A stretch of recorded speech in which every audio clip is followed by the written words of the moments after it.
좋아요. 모두 좋은 저녁이세요. 먼저 준비 기도를 드린 후 오늘 밤의 성경 공부 시작하겠습니다. 주님, 오늘 이 자리를 마련해 주셔서 감사합니다. 우리가 함께 만나서 당신의 거룩한 말씀을 공부하게 해 주셨습니다. 성경을 읽고 공부하는 시간이 얼마나 감사한지, 또 가르치는 은혜가 얼마나 감사한지 모릅니다.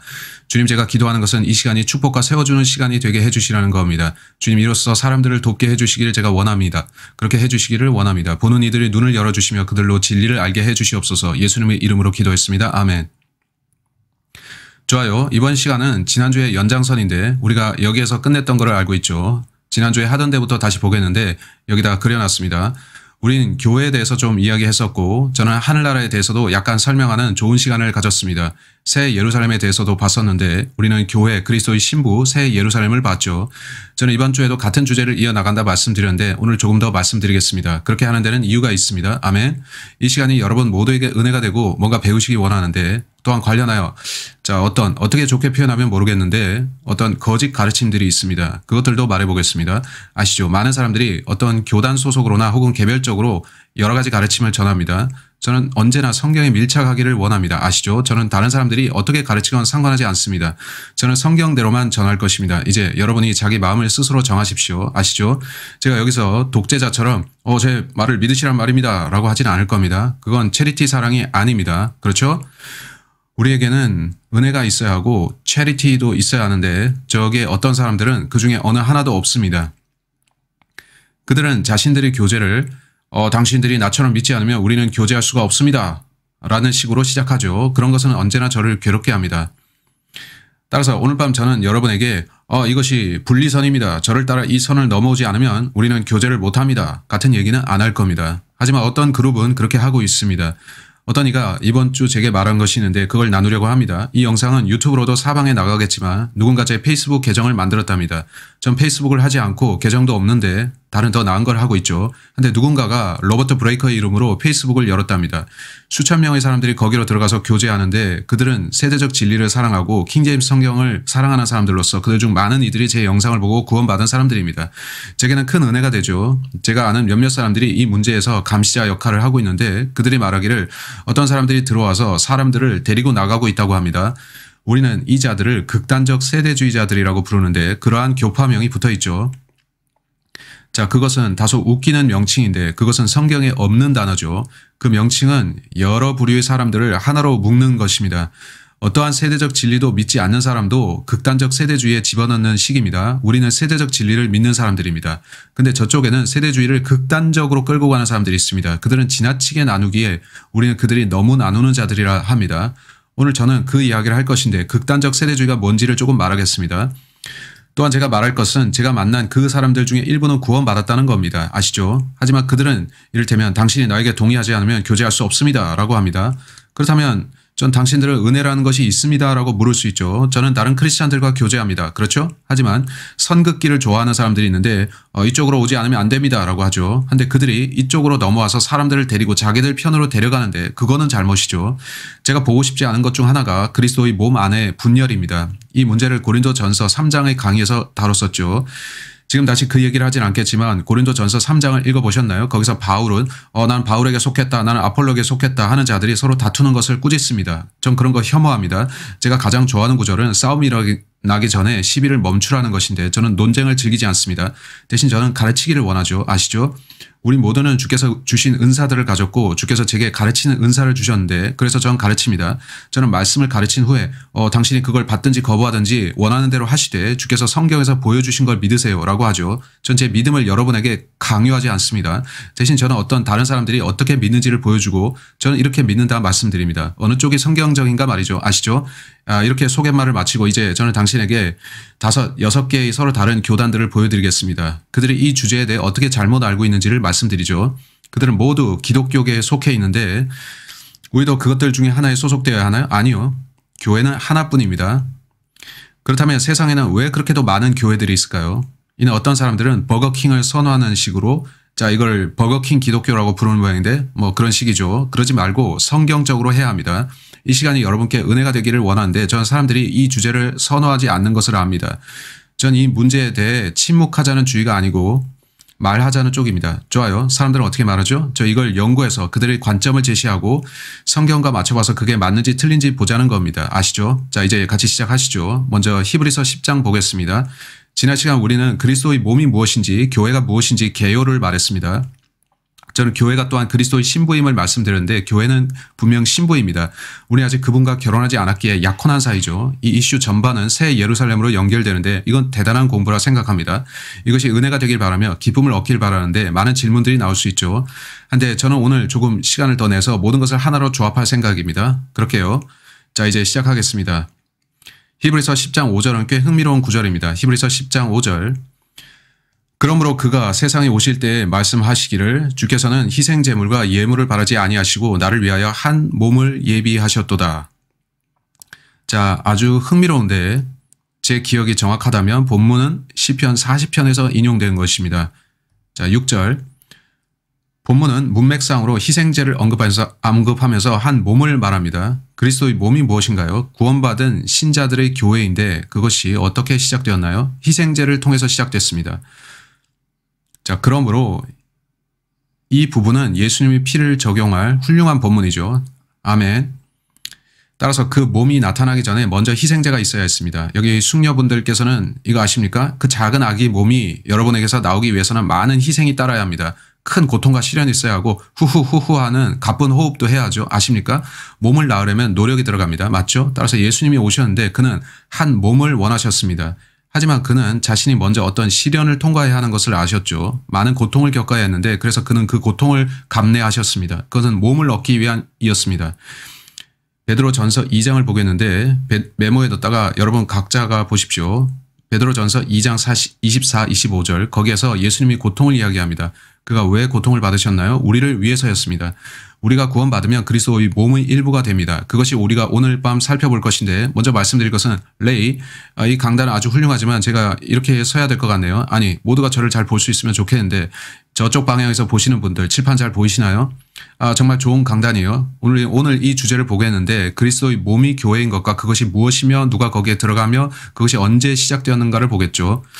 오늘 다룰 것이 아주 많은데 그중 마지막 것이 모든 사람들이 논쟁하려 하는 것입니다. 저는 논쟁할 생각이 없고 단지 성경 구절을 보겠습니다. 아시죠? 그렇게만 하겠습니다. 따라서 지난주 그랬듯이 이번 주에도 우리는 많은 구절들을 볼 겁니다. 이제 그리스도의 몸이 무엇인지 알아보면서 다시 봅시다.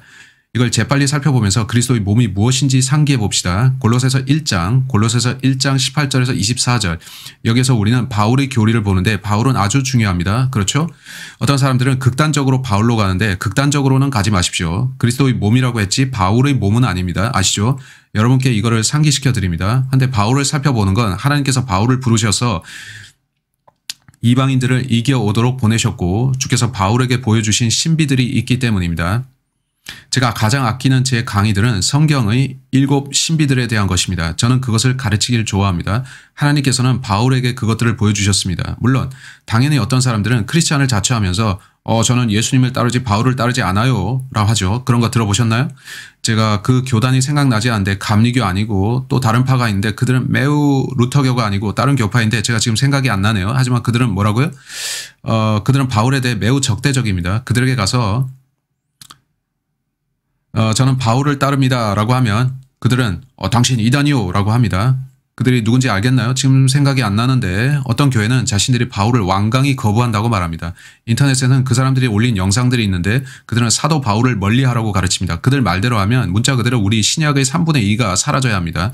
왜냐하면 여러분이 사도행전 그리고 바울 서신서들을 보면 모두 연결되어 있죠. 신약의 3분의 2가 그렇습니다. 정말 그렇습니다. 바울이 그렇게 큰 비중인 이유가 있는데 그래서 우리는 올바로 나눠 읽어야 합니다.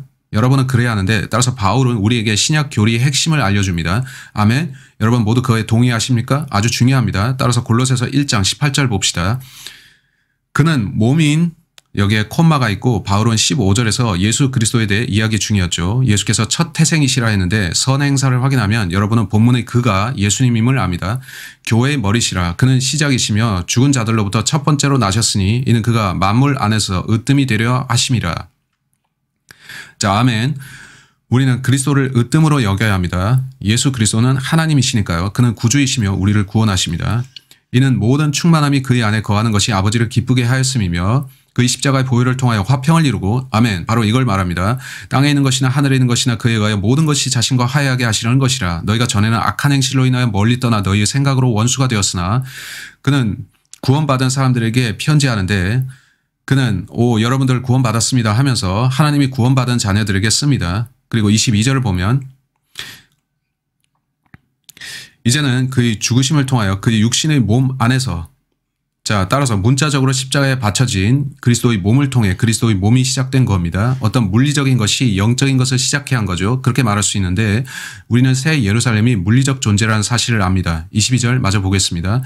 그가 화해케 하셨으니 그가 보시기에 너희를 거룩하고 흠없고 책망할 것이 없이 드리고자 함이라. 만일 너희가 자리 잡고 정착된 믿음 안에 계속 있으며 복음의 소망에서 떠나지 아니하면 자 이것이 요약하자면 복음의 중요성입니다. 그러하리라.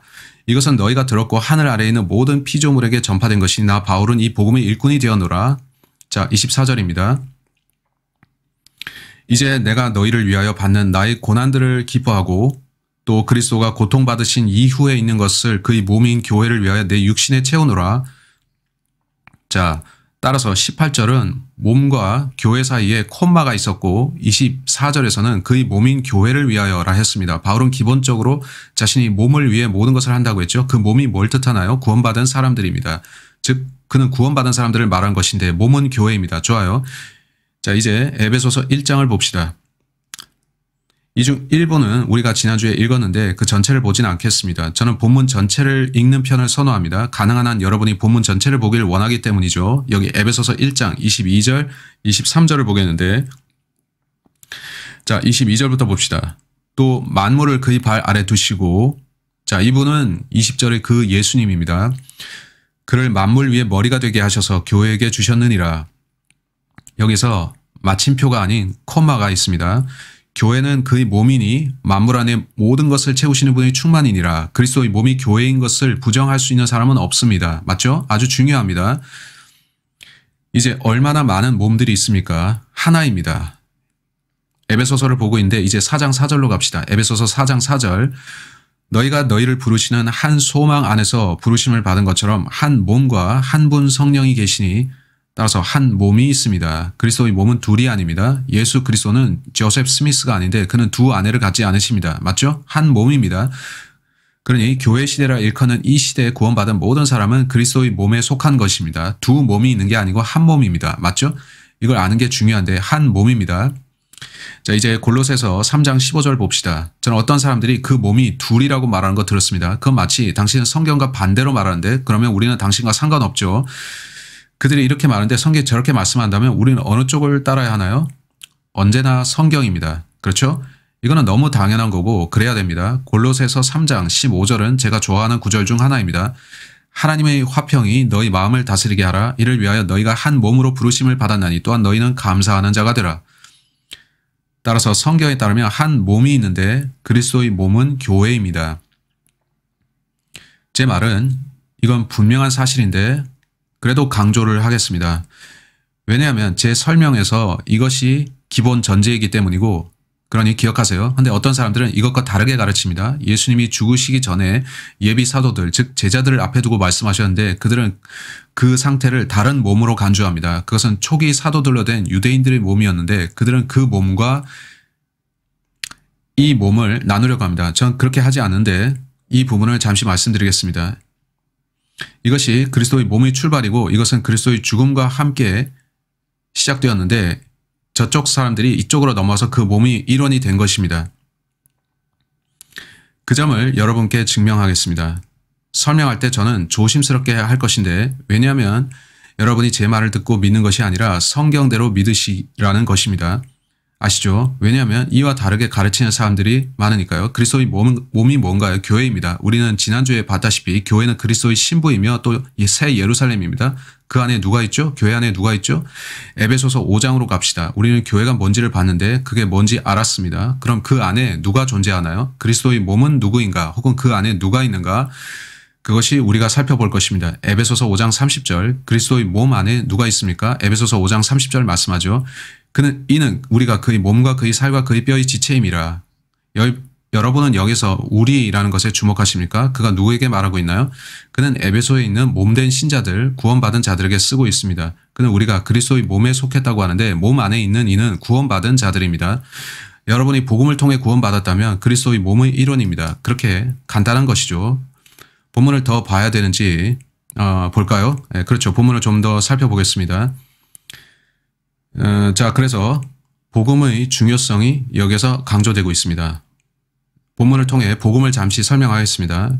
여러분 이렇게 구원받았고 복음을 통해 구원받았으니까요. 오늘날 소위 많은 크리스천이한 자들에게 가서 복음이 뭔지 아느냐 물어보면 그들은 멍한 채로 복음이 뭔지 대답하지 못하고 그게 성경 어디에 있는지도 모릅니다.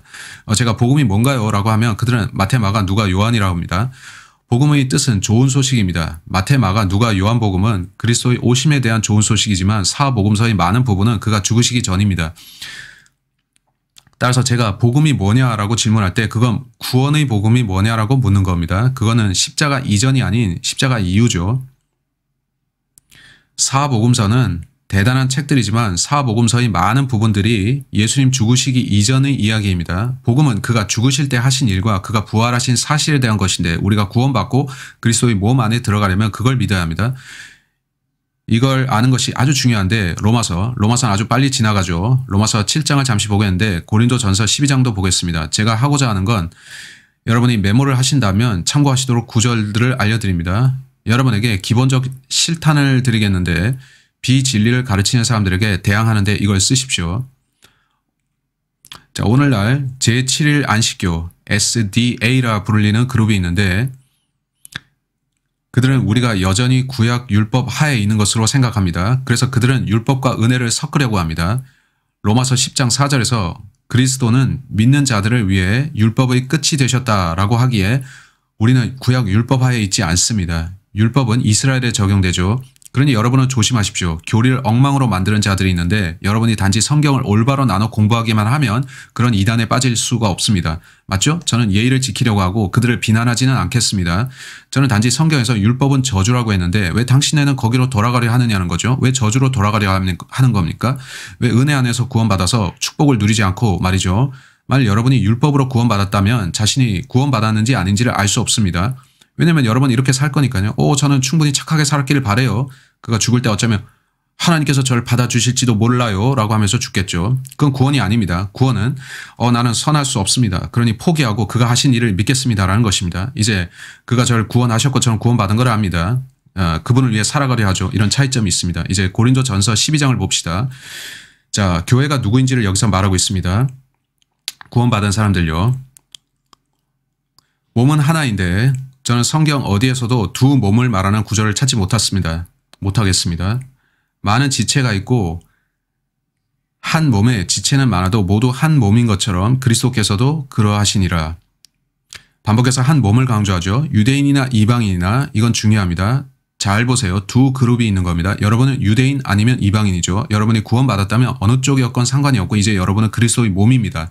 따라서 성경에 따르면 몸 안에 누가 있나요? 이전에 유대인이거나 이방인이었던 자들이 있는데 그들이 구원받았다면 이제 그리스도의 몸 안에서 하나입니다. 이거 아시겠습니까?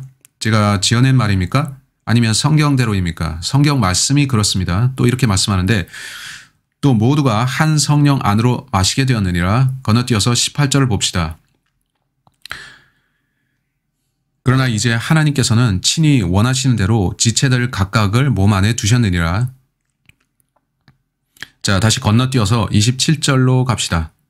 이제 너희는 그리스도의 몸이요 개별적으로는 그 지체들이라. 여기에서 너희는 구원받은 사람들로서 이전에 유대인이거나 이방인이거나 구원받고 나면 그들은 교회 곧 그리스도의 몸의 일부가 된 겁니다. 아시죠? 자, 이건 문제가 안 됩니다.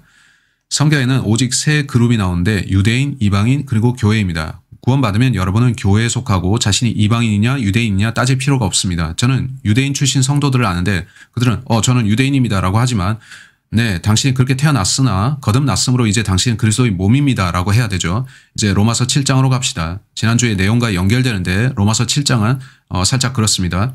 로마서 7장 4절 저는 교회가 그리스도의 신부란 걸 설명하는 걸 좋아합니다. 로마서 7장 4절이 어떤 말씀을 하나 봅시다. 나의 형제들아 이런 연유로 너희도 그리스도의 몸으로 인하여 율법에는 죽었나니 이는 너희로 다른 사람 즉 죽은 자들로부터 일으켜지신 그와 혼인하게 하려는 것이요. 여기에서 우리가 그리스도의 몸 안에 있으면 율법하에 있지 않은 것입니다. 그렇지 않으면 영적 간음이 되는데 그게 3절의 가르침입니다. 흥미롭지 않나요? 여러분이 제7일 안식교의 일원이라면 율법을 지켜야 한다고 할 텐데 그건 당신이 우리가 그리스도와 약혼했지만 그를 제쳐두고 바람필 거예요 라고 하는 것과 같죠. 우리는 다시 율법으로 돌아갈 거예요 라고 하니까요. 그건 끔찍합니다. 우리가 우리 구주를 놔두고 바람을 피자는 겁니까? 그럴 수는 없죠. 계속 봅시다. 그리하여 우리로 하나님께 열매를 맺게 하려는 것이니라. 이렇게 흥미로운 본문인데 지난주의 주제와 연결되죠. 좋아요. 그럼 몸 안에 누가 있나요? 교회 안에 누가 있는 겁니까? 그리스도의 몸이 정확히 누구인 거죠? 에베소서 3장. 제가 너무 빨리 하고 있나요? 따라오고 계신가요? 여기에 한 자매가 제게 아이스크림을 갖다 주셨는데 저 지금 아이스크림 먹고 좀 붕 떠 있습니다. 아주 훌륭해요. 오늘 밤은 커피 없이 아이스크림으로 넘겼네요. 아멘. 에베소서 3장 6절로 9절입니다. 이 9절이 그리스도의 몸에 관한 주제를 하나로 연결시켜 줍니다. 어떻게 말씀하나요?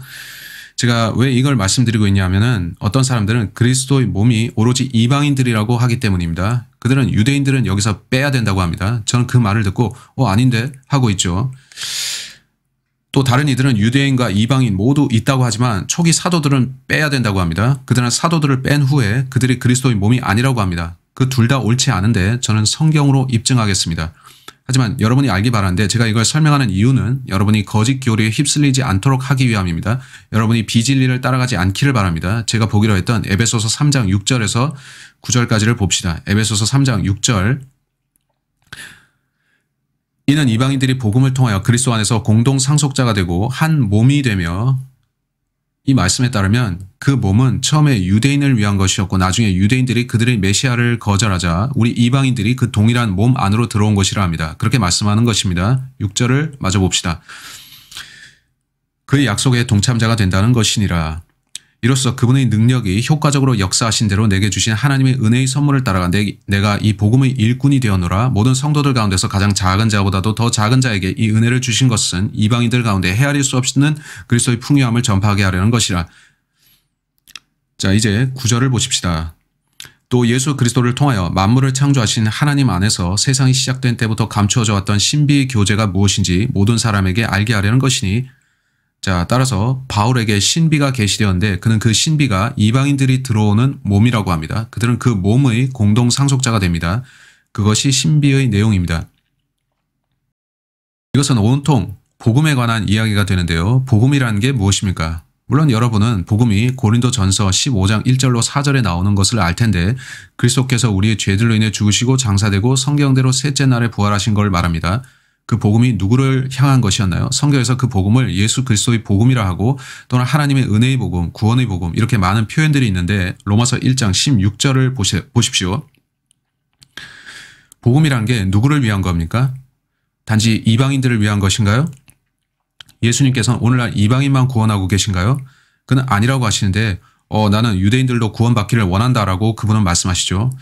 이건 정말 어처구니 없는 일 아닙니까? 성경은 구원이 유대인들에게서 온다고 하고 주께서 유대인들을 구원하러 오셨는데 그들이 그걸 거부한 겁니다. 바울은 로마서 11장에서 우리에게 말하는데 주께서 바울을 이방인들에게 보내신 이유가 유대인들을 질투나게 하려는 것이라고 하죠. 그들은 질투나게 됩니다. 하나님께서는 우리보다 유대인들을 더 신경 쓰시죠. 왜 그런가요? 그들이 자기들 메시아를 거절했기 때문입니다. 로마서 1장 16절. 내가 그리스도의 복음을 부끄러워하지 아니하노니 이는 이 복음이 믿는 모든 사람을 구원에 이르게 하는 하나님의 능력이 됨이라. 첫째는 유대인에게요 또한 헬라인에게로다. 따라서 유대인과 이방인 모두가 오늘날 구원받으며 그리스도의 몸에 들어옵니다. 여러분 이걸 믿으십니까? 이건 저만의 독특한 가르침이 아니라 성경입니다. 이제 에베소서 2장으로 다시 가봅시다. 전 사람들이 이것을 이해하기를 바라는데 어떤 자들이 저기에서 이것에 대해 거짓 교리를 온통 가르치고 있더라는 겁니다. 그들은 이 부분에만 몰두해서 가르치고 있는데 아시겠지만 성경에는 이 교리 이상으로 많은 것들이 있습니다. 하지만 어떤 사람들은 이 문제만 놓고 이야기하려고 하고 이건 마치 그들이 이상한 소리를 하는 건데요. 실제로는 하나가 아닌 두 개의 몸이 있다 이런 소리를 그들은 하고 있다는 거죠. 아니라고요. 오직 이방인들만 그 몸 안에 있고 유대인들은 없습니다 라고 그들은 말하죠.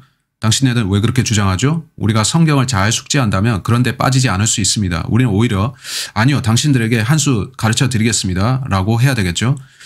불행히도 그 자들 중 상당수는 우리 말을 안 들으려고 합니다. 저는 그들에게 들었었는데 사실 그들과 함께 성경 공부를 했던 적도 있습니다. 왜냐하면 제 생각은 그들의 믿음을 알아보자는 것이었고 그들은 자신들의 믿음을 제게 설득하는 데 실패했습니다.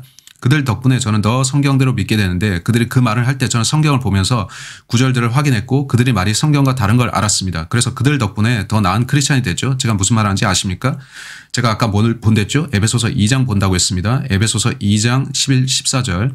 그러므로 너희는 손으로 육체에 행한 할례자라 불린 자들에 의하여 과거에는 육체로 무할례자라 불린 이방인들이었음을 기억하라. 따라서 바울은 구원받은 이방인인 에베소 성도들에게 말하고 있는 것입니다. 12절.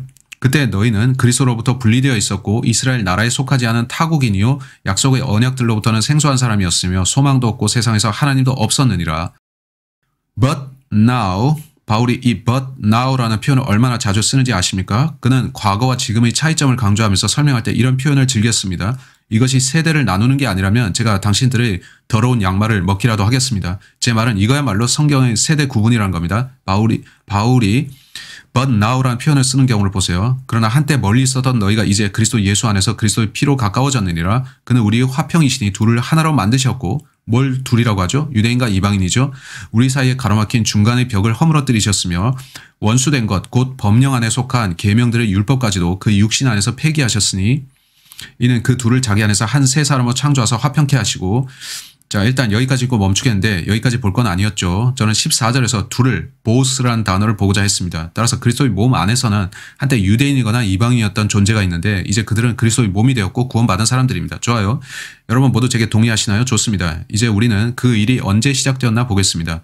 우리는 그리스도의 몸이 무엇인지 보았고 그건 지난주 메시지에서 가르쳤습니다.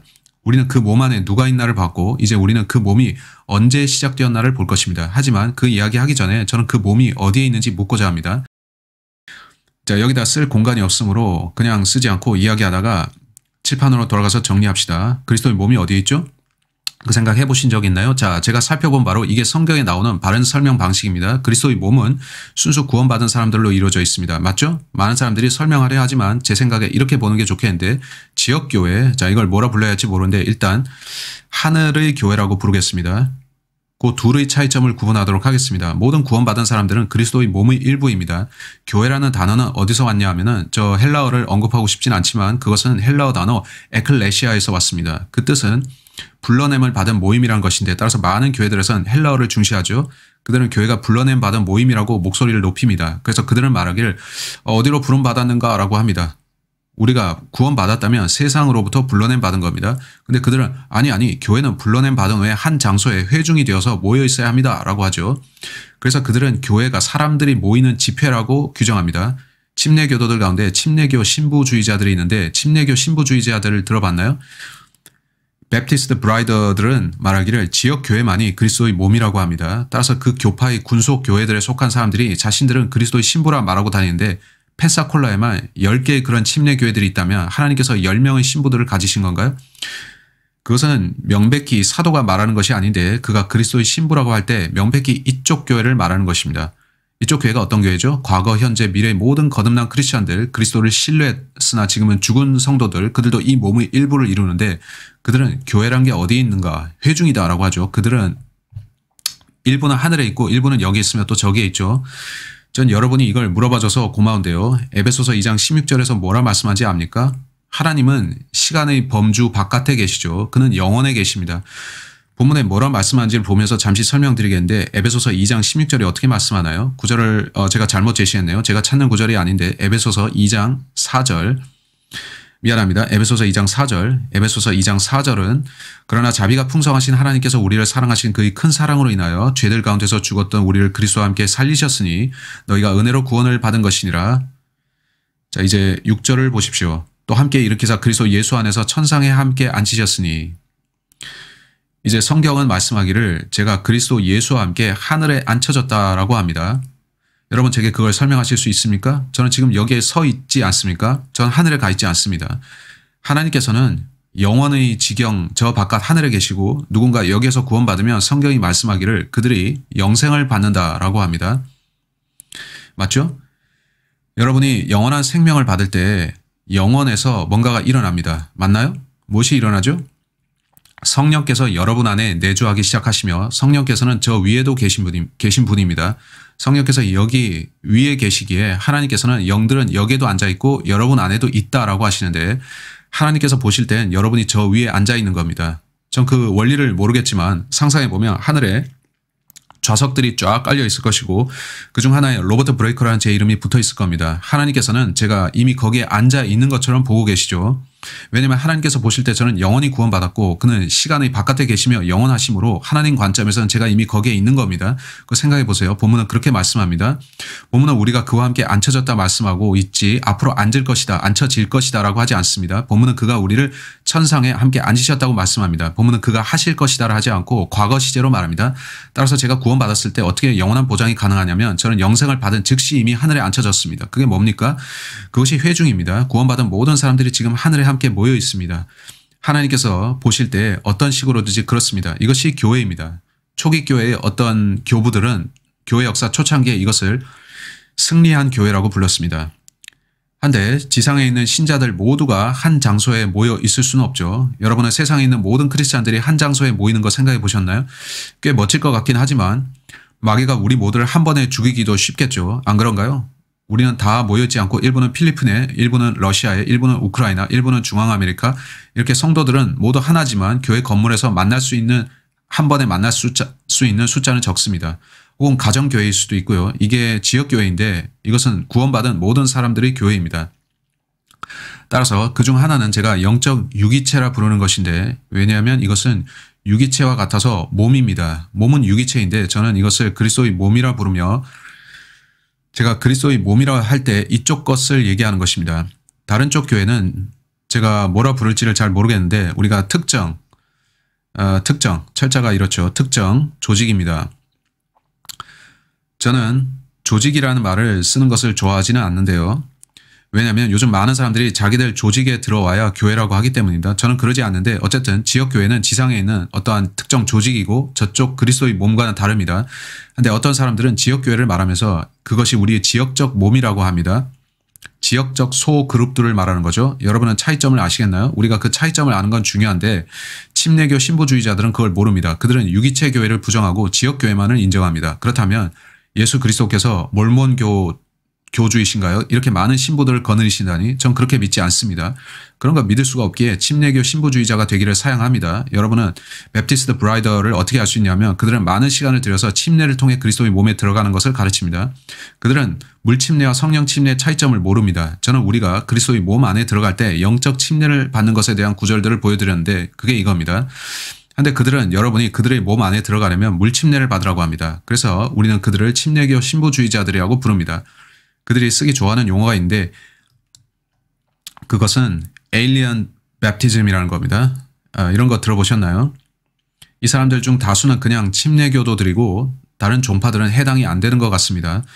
하지만 그들은 진짜 침례교도는 아니죠. 많은 침례교도들이 그리스도의 몸은 모든 구원받은 사람들임을 알지 못하는데 그들은 지역교회만 생각합니다. 그들은 자기들 말로 에일리언 베프티즘이라는 말을 쓰는데 여러분이 구원받았다고 칩시다. 그렇다면 여러분이 각기 다른 교회들로 가서 물침례를 받을 텐데 여러분이 그 교회에 어떤 거짓 교리가 있음을 깨닫고 거기를 떠나 어떤 다른 침례교회로 가서 거기 소속된다고 합시다.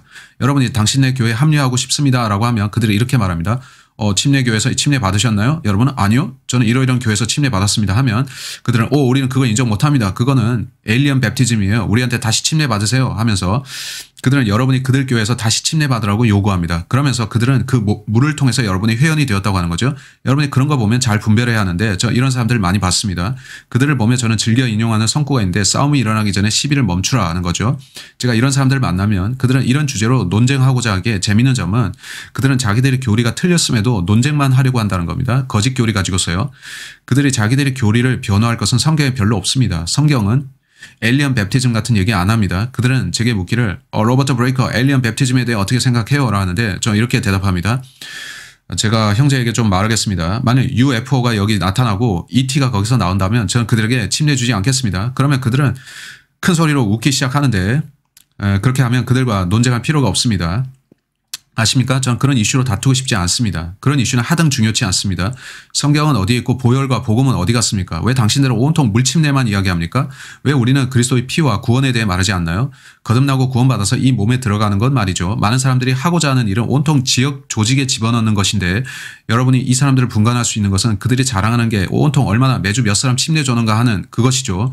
침례받은 사람들이 다 구원받나요? 그들의 생각에 그건 중요하지 않고 그 사람이 구원받은 건 둘째치고 그가 침례만 받았으면 만사 오케이다라고 그들은 하는 거죠. 그런 식으로 구원받지 않아도 물에 잠긴 사람들을 저는 많이 봤습니다. 그런 식으로 하는 유명 독립침례교회 목사가 있는데 이름 말하지 않겠지만 여러분은 독립침례교회 중에 에일리언 베프티즘 신부론자들이 있는 거 아십니까? 그들은 잡지도 내는데 저는 실명이나 잡지명 말하진 않겠습니다. 하지만 이 교회 다니는 사람들에게 말합니다.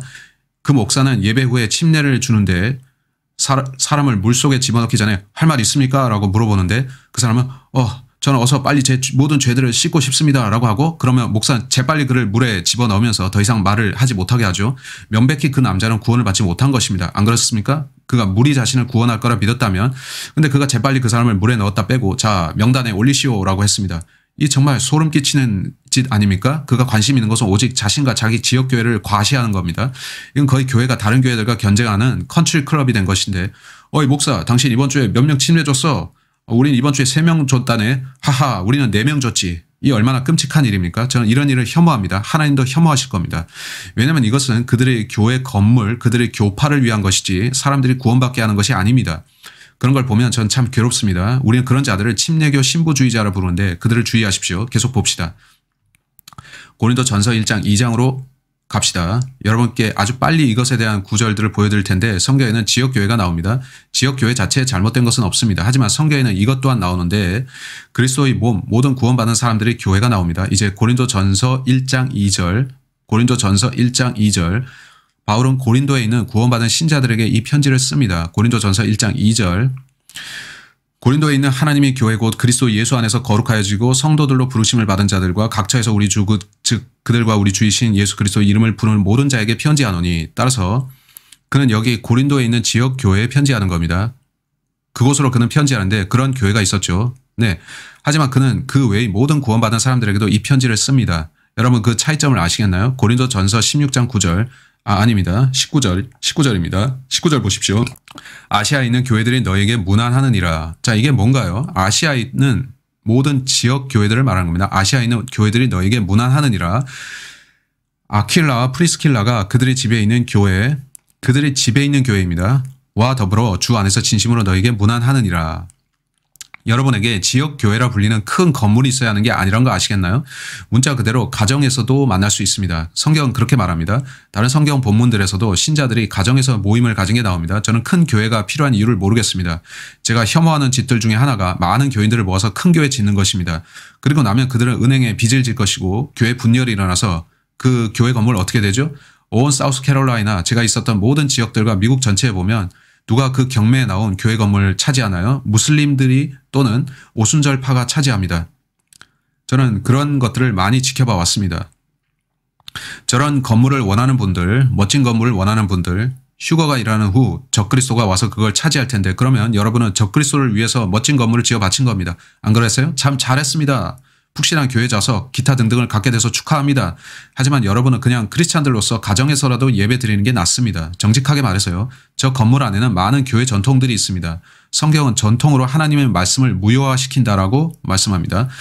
제가 지역교회를 반대하는 것은 아니지만요. 아시죠? 저는 단지 경고하는 것인데 교회사에 따르면 교회 건물 짓다가 결국 기념비와 무브먼트 같은 식으로 변질되고 만다는 것입니다.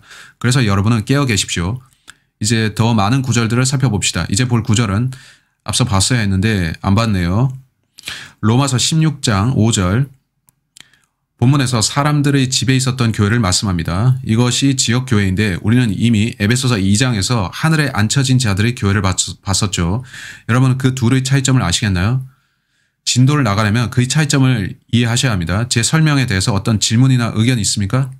좋아요. 구원받은 모든 사람은 교회의 일원입니다. 그 교회는 그리스도의 몸인 영적 유기체죠. 여러분이 좋은 지역교회를 찾았다면 잘된 것입니다. 안타깝게도 오늘날 많은 교회들이 배교했습니다.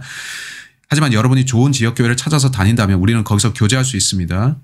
우리가 아직 저 위에 있지 않기 때문에 저기서 교제는 못하죠. 즉 영적으로는 가 있으나 문자적으로는 아니므로 저는 지역 교회에 가서 다른 크리스찬들과 교제하기를 원합니다. 그러나 그렇게 하기가 점점 힘들어지는데 많은 교회들이 거짓 교리를 받아들여서 아포스타시로 가고 있기 때문입니다.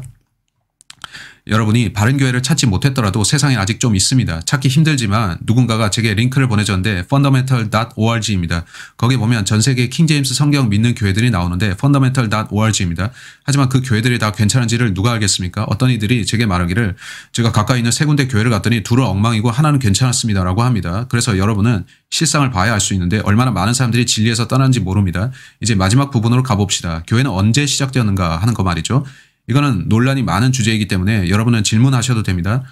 제가 성경학교 다닐 때 플로리다주 밀턴에 있는 라디오 방송국이 있었습니다. 기독교 라디오 방송국 말이죠. 제 부친께서 말씀하기를 저 라디오 방송국이 새 주인을 찾나 본데 라 하셨죠. 그래서 저는 혼자서 흥미진진한데 라 생각했죠. 부친께서는 너 그 목사님한테 가서 그가 자기 방송국을 우리한테 운영하기를 맡기기를 원치 않나 물어봐라 하셨고 저는 아버지 그거 원치 않을 것 같은데요 라고 했죠. 부친은 가서 얘기하거라 하셨고 저는 좋아요 하고 그 교회에 가서 담임 목사 사무실로 들어가서 보세요 제 부친 아실 텐데 사실 저와 제 부친은 그 교회에서 일을 좀 했습니다. 목사간에 벽지 바르는 일을 해줬는데 그때 이 손에 흉터가 생겼습니다. 벽지 작업하면서 아버지가 면도칼을 다루다가 제가 손을 뻗었다가 상처를 입었죠. 저는 아직도 우리가 그 교회에 가서 일하던 때 기억합니다. 저는 교회로 가서 목사 앞에 앉아 제 부친 아시죠? 그가 여기서 일을 해주셨는데요. 저 라디오 방송국을 우리가 운영하면 안 될까요? 저는 그런 일을 하기를 좋아하고 설교나 찬송 잘하는데 전 잘할 수 있습니다. 저 지금 성경학교 다니고 있습니다. 당시에 저는 성경학교에 다니고 있었죠. 저는 그걸 얻어낼 수 있을지를 생각 않고 그냥 말했습니다. 저는 그냥 이것이 복음의 문을 열 큰 기회라 생각했죠. 그 목사는 저를 쳐다보더니 교회 언제 시작할 거냐고 물었습니다. 저는 성경학교 다니고 있습니다 라고 하니 그는 저를 무시하면서 전화 받고 다른 업무를 보면서 그래? 교회 언제 시작할 거냐고 라고 하기만 하면서 건성으로 말했습니다. 그는 제게 그 질문만 계속했는데 드디어 저는 짜증이 나서 왜 저하고 얘기 안 하세요 라고 했는데 당시 저는 그런 질문에 어떻게 대처해야 될지 몰랐습니다. 저는 결국 당신 저와 대화하고 싶지 않군요 라고 하고 자리를 떴습니다. 저하고 대화라도 했으면 감사했겠는데 그러려고 하지 않더군요. 그냥 그는 논쟁만 하려고 하는 목사들과 같았습니다. 교회가 언제 시작되었죠? 라고 하면 그들은 거들먹거리는 태도를 말하는데 그들은 그 문제에 대해 저를 세워주거나 가르치지를 못하죠. 그 목사는 아마 저를 보면서 모르긴 몰라도 제가 그와 다닌 학교가 달랐기에 자네 학교에서 뭐 배웠나 하면 저는 단지 1학년 정도였으므로 아직 지식이 없었던 거죠. 이건 항상 저를 괴롭히는데 사람들은 이런 문제로 논쟁하려고 합니다. 카톨릭 교회를 보면 그들은 무엇을 가르칩니까? 카톨릭 교회는 교회가 베드로와 함께 시작되었다고 말합니다. 십자가 이전의 말입니다. 자, 이건 약간 많이 다르죠. 여러분은 교회가 그때 시작되었다라고 생각합니까? 아닙니다. 절대 아닙니다. 이는 교회가 그리스도의 몸과 관련이 있고 베드로의 몸이 아닌 그리스도의 몸이라 불리기에 교회는 그 모든 것이 저 희생자와 관련이 있는데 여러분은 저런 자들에게 가서 그들 중 하나가 되려 하면 안 됩니다. 저는 성경에서 그런 교회를 찾을 수가 없습니다. 보시면 또 다른 교파가 있는데 자기들을 오순절파라고 하는 자들입니다. 오순절파 말입니다. 그들은 그리스도의 몸이 사도행전 2장에서 시작되었다라고 말합니다. 따라서 그들은 거기로 시작점을 맞추죠. 그들 중 누구는 그 앞으로 가고 또 누구는 그 뒤로 가기도 합니다. 그걸 보면 저는 단지 알고 싶어집니다. 저는 다른 사람들의 주장을 단순히 따라가기를 원치 않았기에 스스로 찾아보기로 했습니다. 교회가 언제 시작되었는가? 그래서 저는 성경이 뭐라 말씀하시는가를 봤고 극단적 세대주의자로 불리는 그룹을 발견했는데 여기다 쓰죠. 그들이 뭐라고 가르칠 것 같나요? 그들은 단지 하이퍼들 이렇게 부르겠습니다. 하이퍼들이라 부르겠습니다. 그들은 교회가 바울과 함께 시작되었다라고 합니다. 그래서 그들은 시작점을 이곳으로 잡습니다. 여러분은 이런 온갖 주장을 하는 사람들을 봅니다. 그래서 저는 살펴봤고 기본적으로 크리스찬으로서 여러분은 어느 쪽에 동의하는지 선택해야 하는데 성경을 따라야 되는 거 아닐까요? 어쩌면 그들 모두가 다 틀렸을 수도 있다는 겁니다. 그렇게 생각을 해보신 적 있습니까? 그들 모두는 논쟁만 하려고 들고 아니 베드로야 아니 바울이야 아니 오순절이야 이렇게 싸웁니다. 어느 쪽이 맞겠습니까?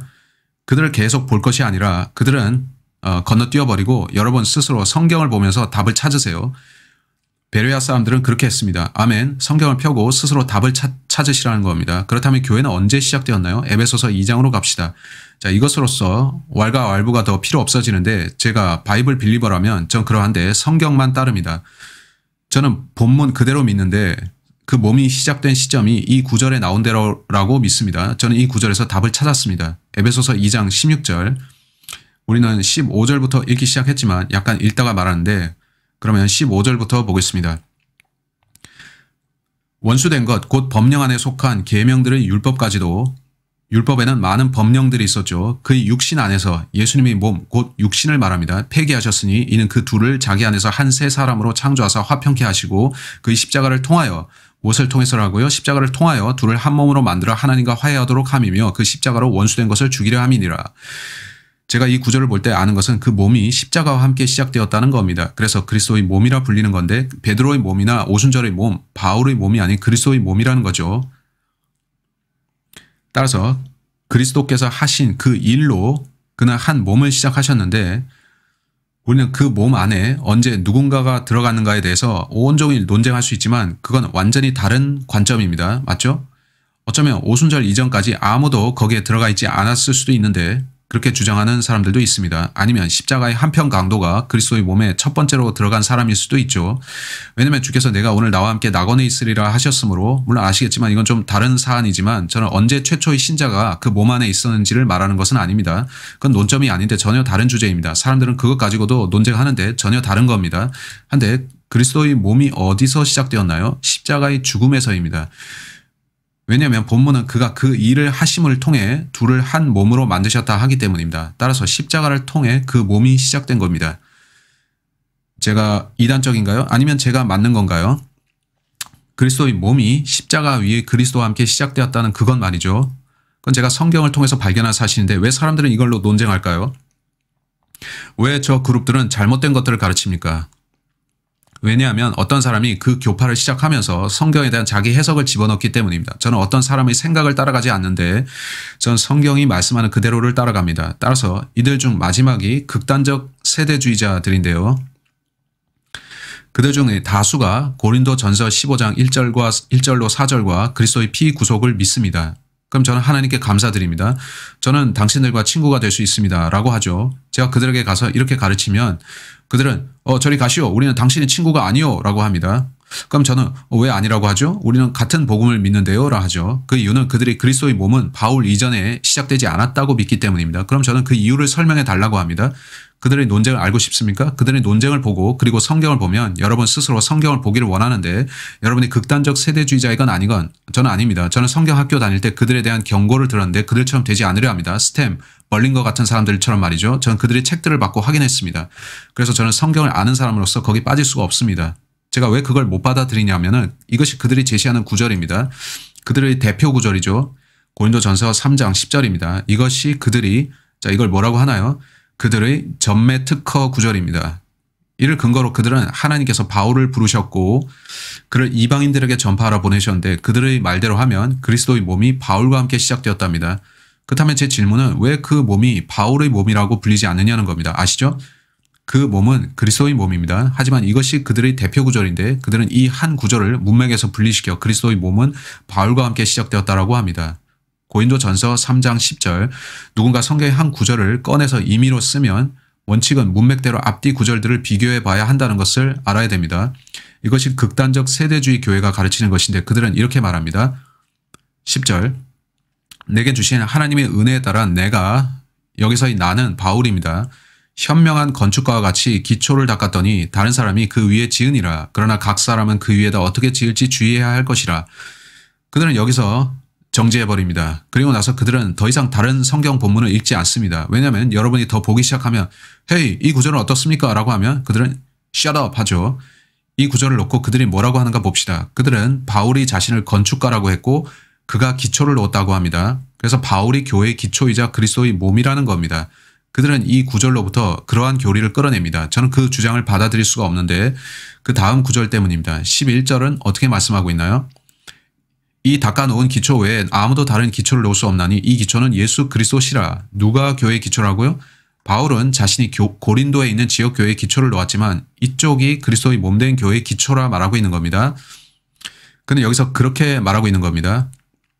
그래서 저는 극단적 세대주의자들과 입장을 같이 할 수 없습니다. 저는 바울이 그리스도의 몸을 시작했다고 말하지 않는데 그렇지 않습니다. 왜냐하면 그런 구절이 없습니다. 사실 더 많은 구절들에서 다른 사실들을 보여줍니다. 그래서 저는 그들과 같지 않은데 그들이 쓰는 다른 구절을 봅시다. 그들의 대표 구절 중 하나인데 디모데전서 1장 16절입니다. 여러분은 이 사람들이 누구인지를 이제 아실 겁니다. 저는 이러한 이메일들을 종종 받는데 브레이커 형제, 당신이 강의를 듣고 많이 배웠습니다만 저는 이제 이 사람 말을 듣습니다. 그는 이러이러하게 얘기합니다. 라고 하면 저는 조심하세요. 당신이 극단적 세대주의자와 함께 공부 중이라면 조심하세요. 라고 하죠. 그가 그걸 믿는다면 자신이 원하는 건 다 믿을 수 있게 됩니다. 그들은 자신들이 성경을 믿는다 하지만 이건 내 믿음이니 상관 마시오. 라고 합니다. 이것이 그들의 교제의 기초입니다. 여러분이 그들의 가르침에 동조하지 않으면 이단 취급당합니다. 그래서 저는 괴롭습니다. 우리 모두가 구원받았다면서 당신들은 왜 이런 논쟁을 합니까? 아시겠나요? 디모데전서 1장 16절 여기서 그들은 말합니다. 디모데전서 1장 16절 그러나 내가 자비를 입은 것은 이 때문이니 바울이 말하는 겁니다. 곧 먼저 내 안에서 예수 그리스도께서 온전한 오래 참으심을 보여주셔서 후에 그를 믿고 영생을 얻는 자들에게 본이 되게 하려 하심이라. 그래서 그들은 바울이 그 후에 믿는 모든 이들에게 본이 되었으므로 그가 그리스도의 몸의 시작이 된답니다.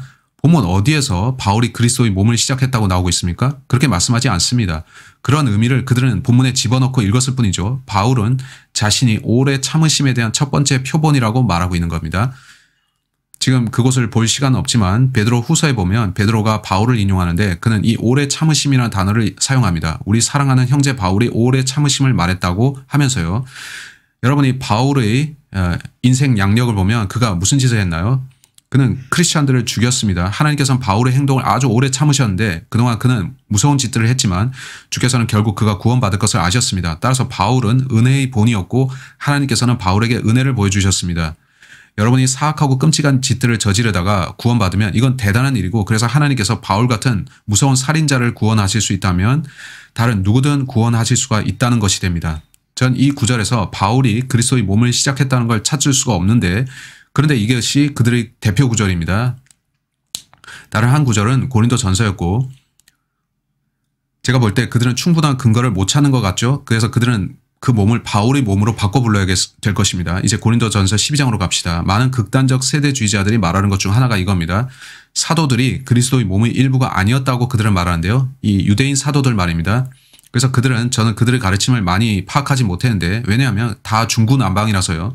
그들은 자기들을 mid X, and X 혹은 이 사람 기준으로 자르거나 저 사람 기준으로 자르는데 저는 바이블 빌리버입니다. 그들은 초기 사도들이 그리스도의 몸이 아니었다고 하면서 그들을 적은 무리라 부릅니다. 저는 그들 중 한두 명이 그 다른 몸이라고 말하는 걸 들었는데 저는 아니에요. 오직 한 몸만 있습니다. 두 몸은 없어요. 라고 말했죠. 그러나 그들은 바울이 그 몸을 시작했다고 말하면서 다른 사도들은 그리스도의 몸이 아니었다고 합니다. 그 주장들을 살펴봅시다. 좋죠?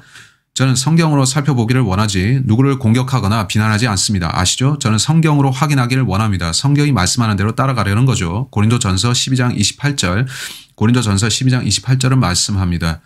27절을 먼저 읽은 다음 그 구절을 보겠습니다. 이제 너희는 그리스도의 몸이요 개별적으로는 그 지체들이라. 이제 28절 문맥은 그리스도의 몸에 대한 것입니다.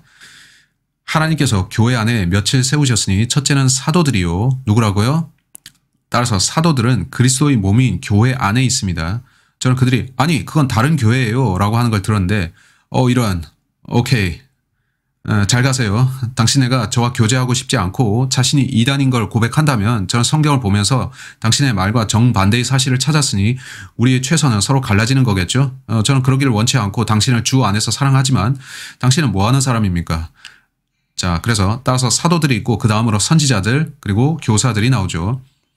저는 사도들이 그리스도의 몸에 속한 것을 명확히 봤습니다만 이건 제가 확인한 것이고 그들과는 다릅니다. 제가 전에 말한 적이 있지만 사도행전 초반에는 유대인들에 대한 메시지가 있었고 그것은 온통 어떤 믿음, 사도행전 전체는 믿음에 대한 것이고 여러분이 믿으란 것이지만 앞부분에는 예수께서 누구신가를 믿어야 했습니다. 그가 당신의 메시아라는 것을. 그런데 바울의 메시지는 예수님이 무엇을 하셨냐이죠. 바울에게 계시된 메시지가 사도행전 13장 38, 39절에 나오는데 그게 뭔가요?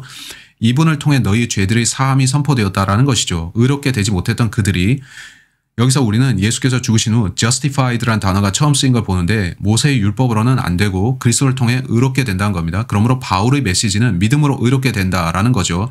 혹은 그의 피로 의롭게 된다는 것입니다.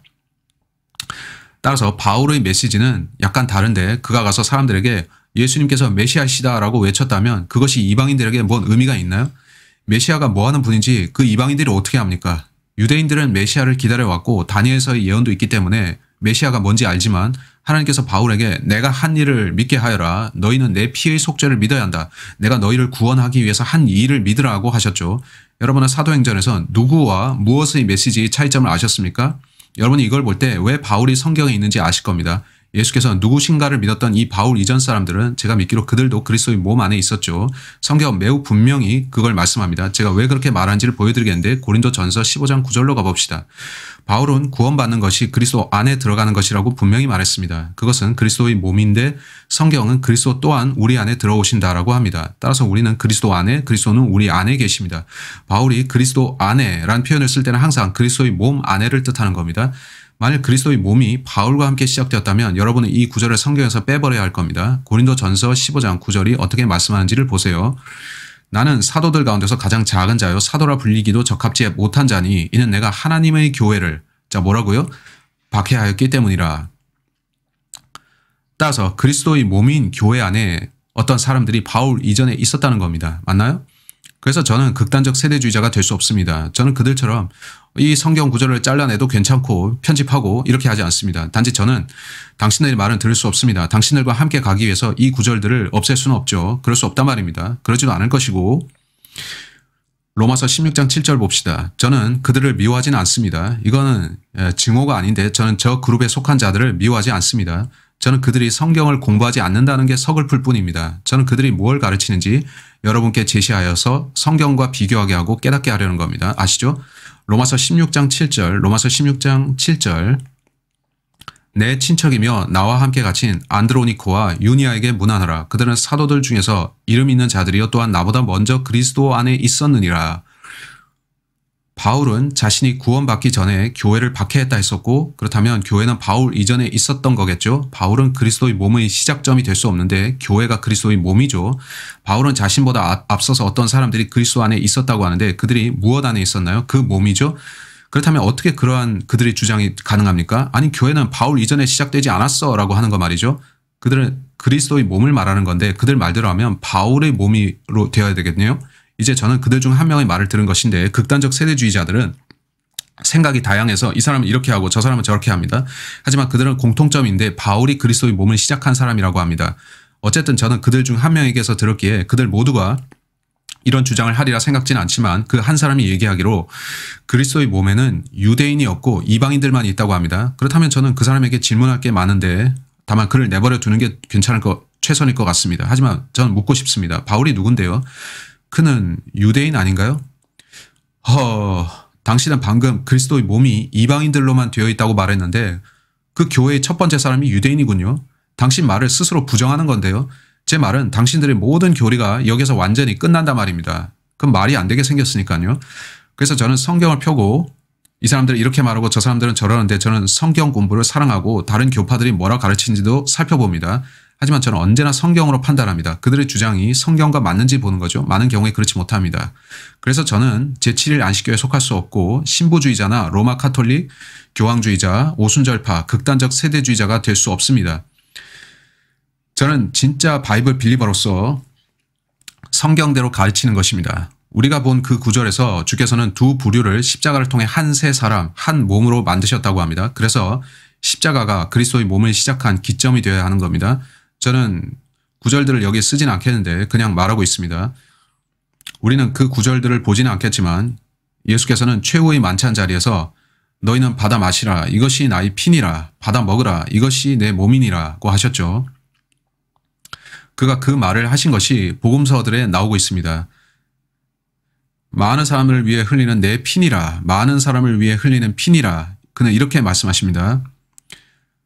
자, 둘째 복음서에서도 많은 사람을 위해 내가 흘리는 피니라고 하시는데 저는 극단적 세대주의자들이 가르치는 영상에서 이것에 대한 걸 들어봤습니다. 그가 많은 사람을 위해 기꺼이 자기 피를 흘린다 하셨는데 그건 이 유대인들을 위한 건 아니고 이방인들을 위한 겁니다. 저는 거기서 꺼버렸고 그 사람의 가르침을 던져버렸습니다. 왜냐하면 제가 보니 복음서에 제가 찾아봤을 때 이것은 너희를 위해 흘리는 내 피다라고 하셨기 때문입니다. 2번이나 예수께서는 이 피는 많은 사람을 위해 흘리는 것이라 하셨는데 그 피가 바울 이후에 이방인들에게만 적용된다고요? 아니죠. 예수께서는 너희들이라 하셨고 그 방에 앉아있던 그 사람들은 다 유대인이었죠. 전 좋아요. 당신의 가르침은 여기서 끝났습니다. 저리 가시오. 난 당신의 말을 따를 수 없습니다. 라고 하는 겁니다. 그래서 저는 제 성경 전면에 제가 왜 극단적 세대주의를 반대하는지 그 이유를 설명하는 성경 구절들을 붙여놨습니다. 제가 그들 중에 하나를 만나면 저는 이 구절들을 그들에게 제시합니다. 자, 이것이 성경의 가르침인데 어떻게 당신네는 바울이 그리스도의 몸을 시작했다고 가르치냐라는 거죠. 당신들은 성경을 안 읽습니까? 제 말은 그들은 아주 교리에 치중하는데 그들만의 정체성이 있고 그 놀라울 정도죠. 그들 중 많은 이들이 자신들을 은혜 신앙자라고 부르는데 그들에게 은혜가 있습니까? 왜 여러분은 우리가 그들과 잘 지낼 수 없고 동조할 수 없는지 아시겠죠? 서로 완전히 다르니까요. 그들 중 다수가 자신을 베레아인이라 부르는데 베레아인들은 성경 공부한 사람들이었죠. 그러면 공부 좀 하세요. 당신들이 공부하면 바울이 자기보다 앞서 그리스도 안에 사람들이 있었다 했음을 알 텐데요. 정말 이해 못하겠습니다. 따라서 오늘 밤 저는 이걸 여러분에게 말씀드리려 했는데 저는 공격하지 않고 비난하지 않고 저는 주 안에서 구원받은 사람들을 사랑하는데 당신들이 다른 교리를 믿는다 해도 여전히 그리스도 안의 형제들이죠. 하지만 우리는 같이 갈 수는 없습니다. 당신네가 바울이 그리스도의 몸을 시작했다고 믿는다면요. 여러분이 저를 공격하거나 사람들을 훔쳐가려고 시도하지 않는다면 참 감사하겠습니다. 전 사람들이 단지 성경을 따르길 원합니다. 아십니까? 그게 맞는 거죠. 레이, 극단적 세대주의에 대한 그 요약본을 출력해 주세요. 그는 저와 함께 공부 중이고 이걸 알고 있습니다. 저는 이 사람들이 누구인지 그들의 가르침이 무엇인지 그걸 여러분이 알기 원합니다. 저는 여러분이 관련 성구들을 알고 그들을 상대하는 법을 배우기 원합니다. 제 컴퓨터에는 3페이지짜리 구절 모음이 있는데 제가 극단적 세대주의를 자처하는 사람을 만나면 그 3페이지짜리 문서를 갖고 말합니다. 난 당신이 뭘 믿는지를 압니다. 이걸 보시고 당신 생각을 말해 주시죠. 제가 들은 대단한 소식 중 하나는 사람들이 보내는 이메일인데 한 목사가 저는 극단적 세대주의자인데 당신을 따라서 성경 공부를 했고 깨닫게 됐습니다. 이제 교회에서 올바로 가르칠 겁니다. 라고 했고 흥미로운 점은 극단적 세대주의자들의 교회 중 상당수가 독립침례교회라는 겁니다. 그렇다면 그들은 이걸 믿을 필요가 없습니다. 그들이 소속된 교단의 신조도 아니고 따라서 담임 목사만 제대로 깨달으면 되는 겁니다. 아십니까? 그 목사는 제가 틀렸는데 바울이 아니라 예수님이었습니다. 라고 하면 됩니다. 저는 성경을 올바로 나눠야 된다고 말하는 건데 누구 혹은 무엇의 메시지 차이 말이죠. 여러분이 그런 걸 알면 사도행전이 과도기적 책임을 이해합니다. 그걸 알아야죠. 이런 얘기를 하는 것은 제게 은혜가 되는데 어떤 목사들이 극단적 세대주의 믿다가 바로 깨달았다는 거 말입니다. 그러면 와 주를 찬양하라고 말할 뿐입니다. 제가 영광 받겠다는 건 아니고 전 영광을 바라지 않고 주님이 영광 받으시길 바랍니다. 아멘. 이제 마칠 텐데 누구나 질문할 것이 있습니까? 누구든지요. 오늘 밤 제가 잘 가르쳤나요? 노력했습니다. 아멘. 네 선생님. 어떤 극단적 세대주의자는 말하기를 제가 그 구절은 기억나지 않는데 그는 바울이 무할례자들에게로 갔다고 했습니다. 좋습니다. 그들이 하는 말 중에 하나가 바울은 오직 무할례자들에게 갔고 베드로는 자기 말로 할례자들에게 갔다는 걸 말합니다. 그래서 그들은 할례자의 복음과 무할례자의 복음이 다르다고 말합니다. 그래서 그들은 두 복음을 말하는데요. 복음의 뜻은 좋은 소식입니다. 베드로가 내가 좋은 소식을 내 백성에게 가져간다라고 했는데 저는 그를 인종주의자로 부르지 않겠습니다. 전 그렇게 말하지는 않을 건데요. 하지만 갈라디아서를 보시면 그는 자기 백성을 좋아했고 이방인들을 싫어했습니다. 제 말은 그가 사도행전 10장에서 코넬료에게 가서 전파하기를 원치 않았던 겁니다. 그는 주님, 주님 싫어요 라고 3번 말했는데 주님 그러지 마세요 라고 했죠. 이건 마치 하나님께서 베드로에게 꿀밤을 주시는 것 같은 상상이 드는데 넌 내가 말한 대로 하라니까? 즉 베드로는 소위 이방인들에게 가고 싶지 않았던 사람이고 바울은 아니죠. 극단적 세대주의자들이 말하는 것 중 하나가 그 옛날 스탠 벌링거 같은 자들이었는데 그들은 이렇게 말했죠. 베드로는 유대인들에게만 갔고 바울은 이방인들에게만 갔다. 여러분이 성경을 읽어보면 그것이 유사일에 인간이 했던 가장 어리석은 말이란 걸 알 겁니다. 사도행전 한번 보세요.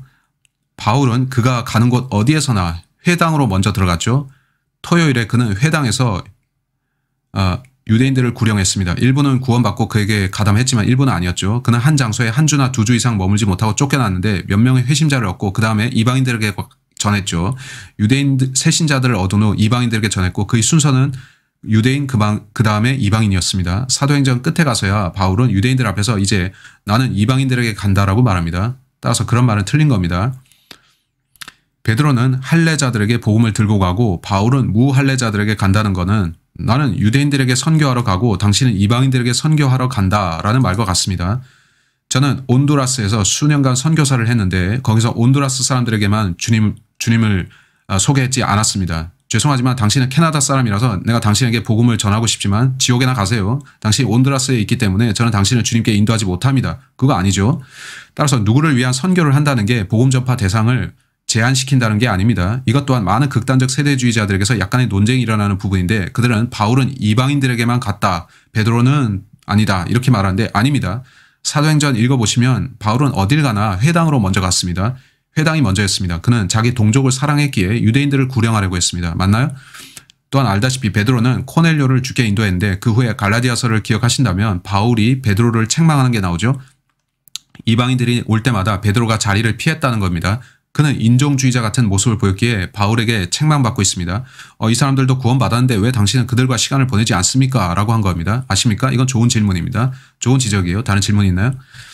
바울은 로마 시민권이 있었는데 저는 그것이 그에게 어떤 효력이 있었나 모르겠습니다.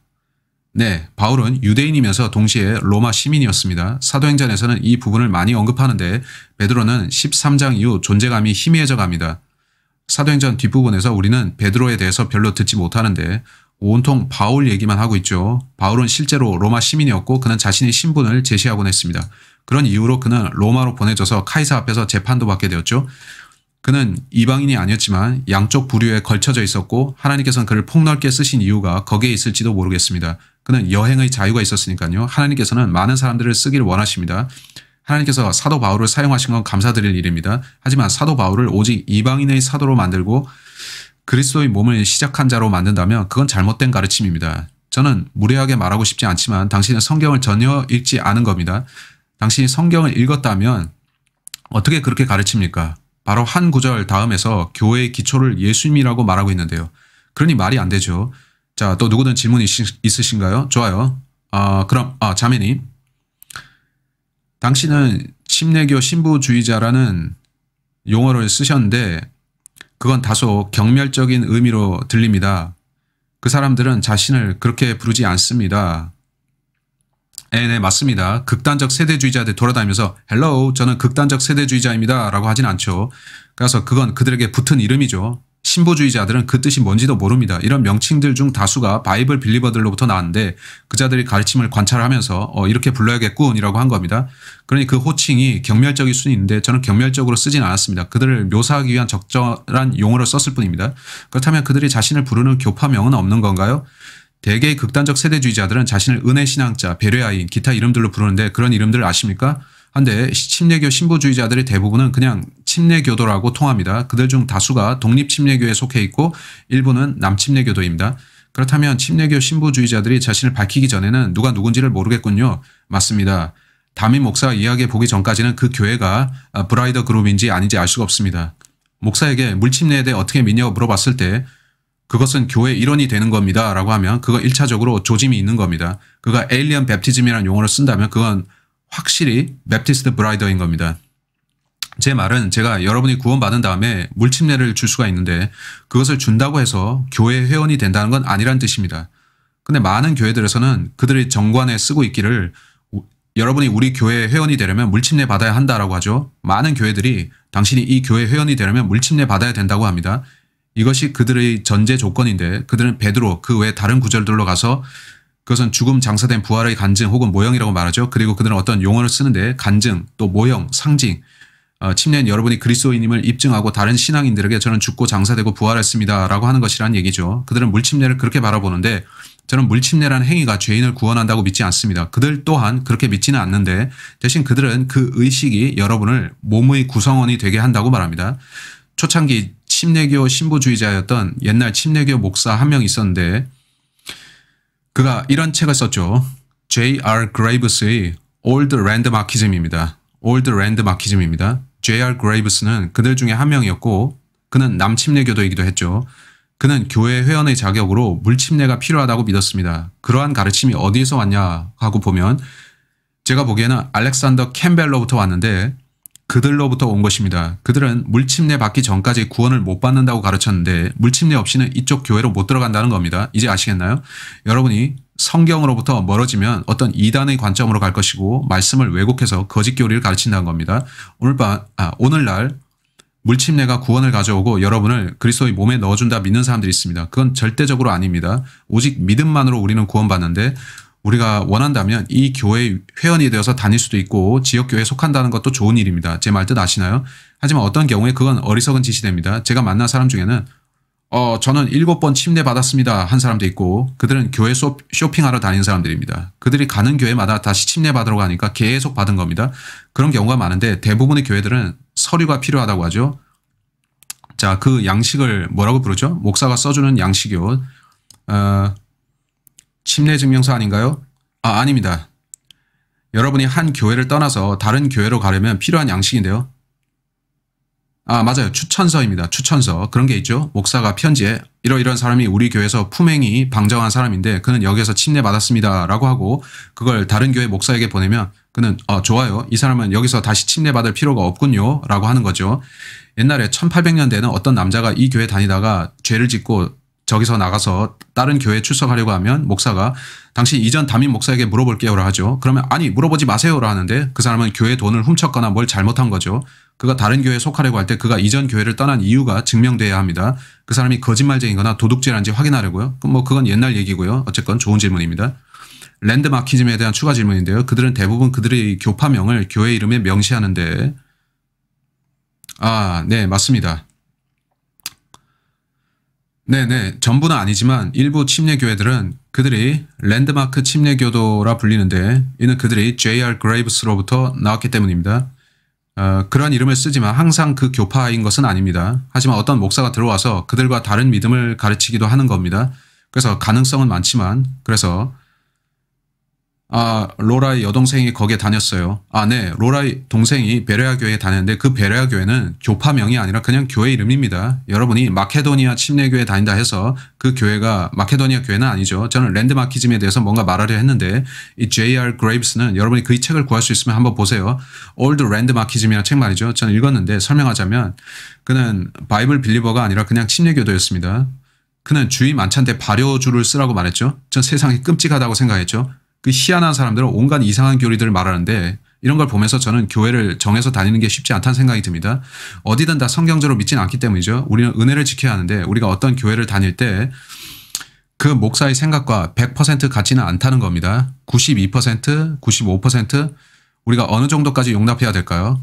목사의 설교가 1년에 한 번 정도라면 참고 넘어가겠지만 매주 일요일에 가서 듣는 설교가 그리스도의 몸은 바울과 함께 시작되었다 같은 설교라면 저는 그냥 잘 계세요 하고 가겠습니다. 그건 틀린 가르침이니까요.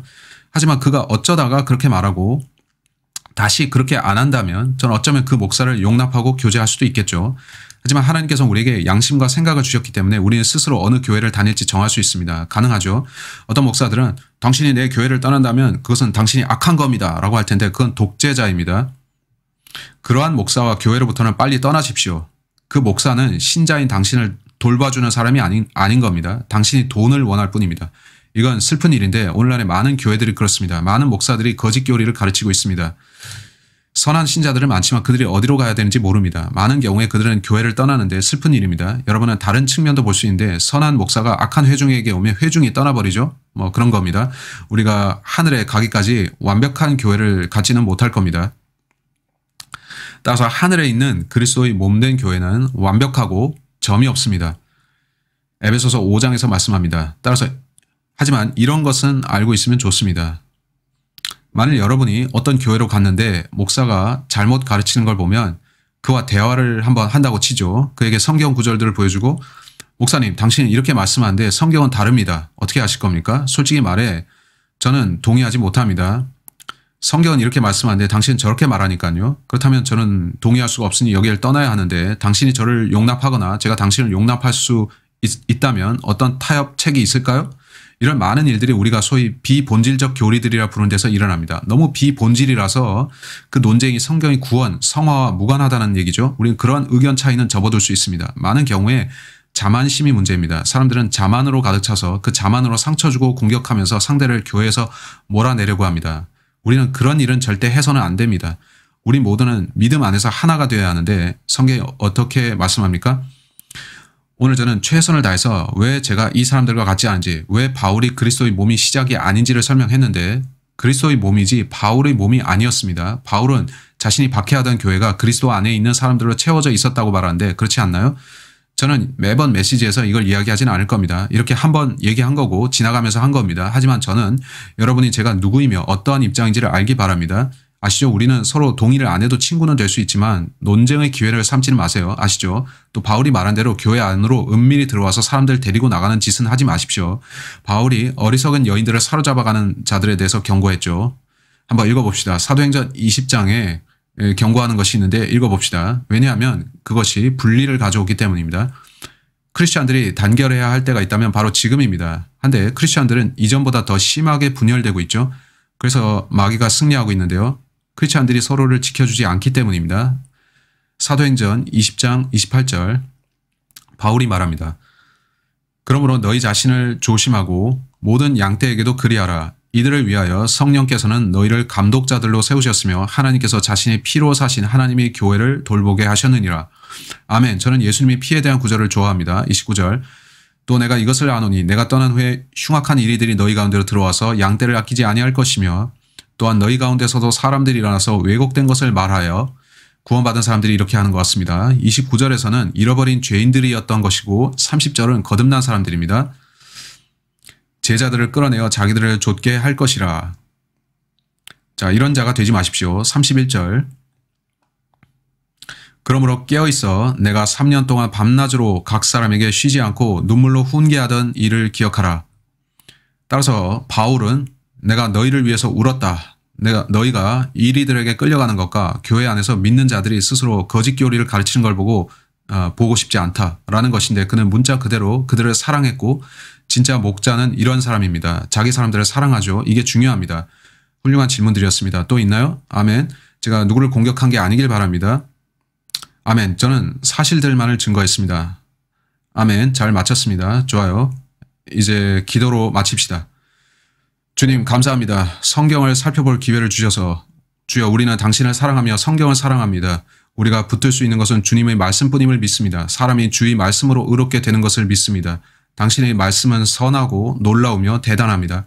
저는 당신의 말씀대로 따라가고자 하며 사람들에게 좋은 인상 주고자 하지는 않습니다. 주님, 저는 사람들이 제 생각대로 믿고 따라오기를 원치는 않습니다. 저는 단지 제가 말씀의 기반에 뿌리박고 있기를 바랍니다. 당신의 말씀에 감사하오며 이 모든 사람들이 한마음이 되어 주님 당신께서 하신 말씀을 따르려 하길 바라며 성경대로 하길 바랍니다. 오늘 밤 함께 모여 성경 말씀을 공부할 시간을 주시며 감사합니다. 예수님 이름으로 기도합니다. 우리를 안전히 지켜주시고 집으로 안전히 돌아가게 해주십시오. 예수님 이름으로 기도합니다. 아멘. 좋아요. 마쳤습니다. 카메라가 아직 돌아가고 있군요. 오케이. 마치겠습니다. 자, 이제 마쿠 장면입니다.